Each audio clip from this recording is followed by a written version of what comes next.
Hey guys, and welcome to another monthly updates video. My name is Natalia, and I am the game artist of Eldoria. I am the owner of Solarwind Studio, and I'm going to show you what we have been working on the last month in April 2026. You're going to hear these two soundtracks that our music composer Michael has worked very hard on, and it's for our dungeon called the Lost Labyrinth. The first track you're going to hear is of the regular music that you'll just hear when you're exploring the dungeon, and the second version is when you're in combat with enemies in the dungeon. Enjoy!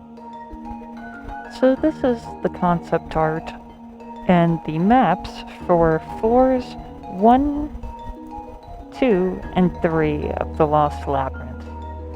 For floor 1, I did make some adjustments.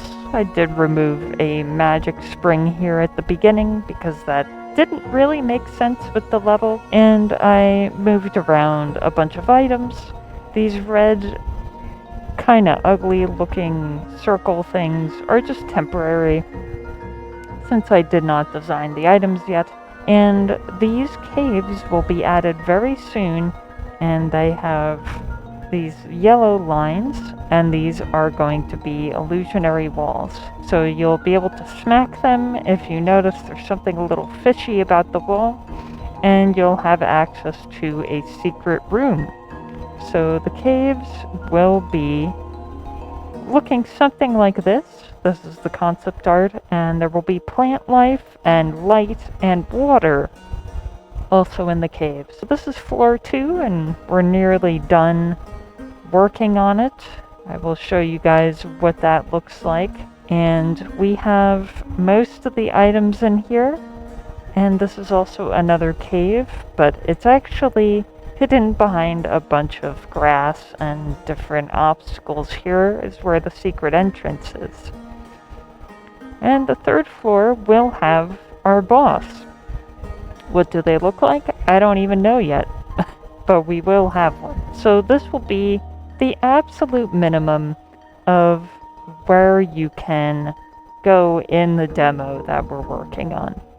This is floor 2, and I actually have the map here. It helped me a lot to work on the floor with having a reference right in the game.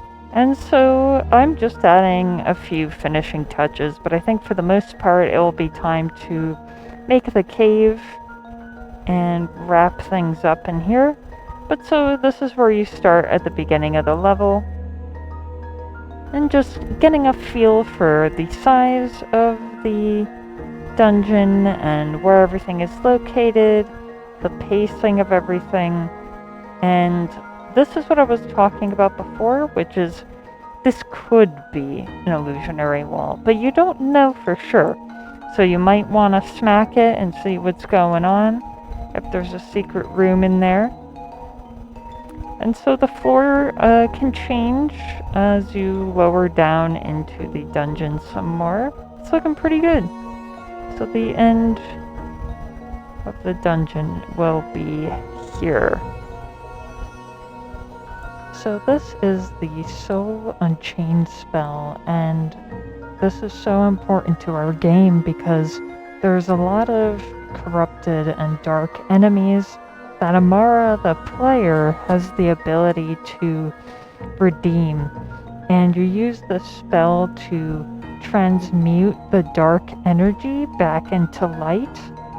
And this visual effect will be implemented by Carlos or Lucas. And this pillar of light is going to be still, like on her head, going through her head. But essentially this is what it's going to look like. So our animator Tracy was working on Squeakle, our first enemy, and this is the old walk animation. That it was okay, but it felt kind of awkward. And if you look at it, it doesn't really feel like the way that a mouse would walk, with the legs sliding like that. This is the new animation that she worked on, and it's more of a hopping motion, and this feels much more natural. So we're going to put this in game, and it's going to feel so much better. We also updated the ears to move. So now we have the concept art for Boar Tusk, our third enemy. And each enemy has a normal and dark version. So this is the normal version, and our concept artist and prop artist, Payne, created this. And this is a work in progress with the corrupted version. So it's coming along nicely. Upon spawning in-game, Amara is now instantiated once the game starts playing. She is not in the scene before that anymore. And now, when you pick up items, there is UI that appears for each item. And it has a max of 2 windows that will display, and the items that you picked in that specific order will appear. And now I have the wand in my hand, and this is perhaps the most exciting. When you kill an enemy, you will get Spirit Shards. So normal Squeakle drops 15, and you can see it magnetized towards me. That was the visual effect there. And for each enemy, we now have a specific combat level, and also we've determined how many Spirit Shards they actually drop. So for Chirp Leaf here, you can see under Combat Entity Stats, they're level 3, and they drop 20 Spirit Shards. And with Squeakle that we just beat, we now know that they're level 2, and they give 15 Spirit Shards. So we did that for all of them. Another thing that Carlos did was actually have the game save your progress when you leave. So if we go to the title screen and we press play, we should be able to see that our character and everything like that is saved in here. So this is how much data.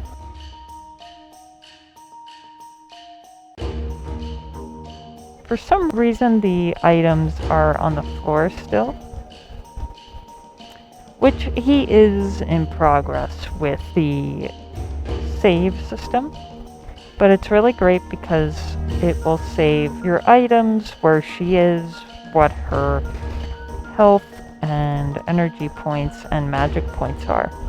And finally, these are the newest spells that I created, the passive spells Shocking End and Plague Pulse.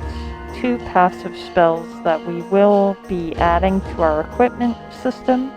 So they're just passive in the background and have buffs. Plague Pulse, there's a 20% chance upon casting a poison spell that the target's healing is reduced by 30% for 5 seconds. So that's this one, if you can see in the HUD there.